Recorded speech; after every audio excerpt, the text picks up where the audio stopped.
Welcome to first mini ಕತೆ with me 21st ನಮ್ಮ ಅಕ್ಕನ ಬರ್ಡೇ. ಬಟ್ ನಾವು ಬುದ್ಧಿವಂತರು, ಆದ್ರೆ ಇಂದಿನ ದಿನ ಡ್ರೆಸ್ ಶಾಪಿಂಗ್ ಹೋಗಿದ್ದೀವಿ. ನಮ್ ಡ್ರೆಸ್ ಹುಡ್ಕೋ ಪಯಣ ಶುರುವಾಗಿದ್ದು ಮ್ಯಾಕ್ಸ್ ಇಂದ. ಬಟ್ ಅಲ್ಲೂ ಡ್ರೆಸ್ ಸಿಗ್ಲಿಲ್ಲ. ಇಲ್ಲ ಅಂದ್ರೆ ಏನಾಯ್ತು ಅಂತ ಬೇರೆ ಶಾಪ್ ಹೋದ್ವಿ, ಆದ್ರೆ ಅಲ್ಲೂ ಸಿಗ್ಲಿಲ್ಲ. ಸಿಕ್ಕಿಲ್ಲ ಅಂದ್ರೆ ಏನಾಯ್ತು ಅಂತ ಮತ್ತೆ ಇನ್ನೊಂದು ಅಂಗಡಿಗೆ ಹೋದ್ವಿ, ಗೆಸ್ ವಾಟ್, ಅಲ್ಲೂ ಸಿಗ್ಲಿಲ್ಲ. ಸೊ ಹಾಗೆ ಜ್ಯುವೆಲ್ರಿ ಕಾಣಿಸ್ತು ಅಂತ ಒಂದಷ್ಟು ಓಲೆ ತಕೊಂಡ್ವಿ. ಮತ್ತೆ ನಮ್ಮ ಪಯಣ ಬರ್ಡೇ ಡ್ರೆಸ್ ಕಡೆಗೆ ಮುಂದುವರಿ. ಹಾಗೆ ಇನ್ನೊಂದೆರಡು ಸ್ಟೋರ್ಸ್ಗೆ ಹೋದ್ವಿ.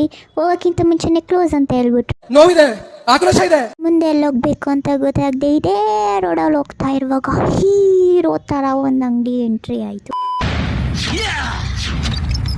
ಎಲ್ಲರೂ ಡ್ರೆಸ್ ಸಿಗಲಿ ಅಂತ ಒಳಗೆ ಹೋದ್ವಿ. ಹೋದ್ಮೇಲೆ ಒಂದೆರಡು ಡ್ರೆಸ್ ರಿಜೆಕ್ಟ್ ಮಾಡಿದ್ಮೇಲೆ ಗೊತ್ತಾಯಿತು ಫೈನಲಿ ಆ ಬರ್ಡೇ ಡ್ರೆಸ್ ಇಲ್ಲೇ ಇದೆ ಅಂತ.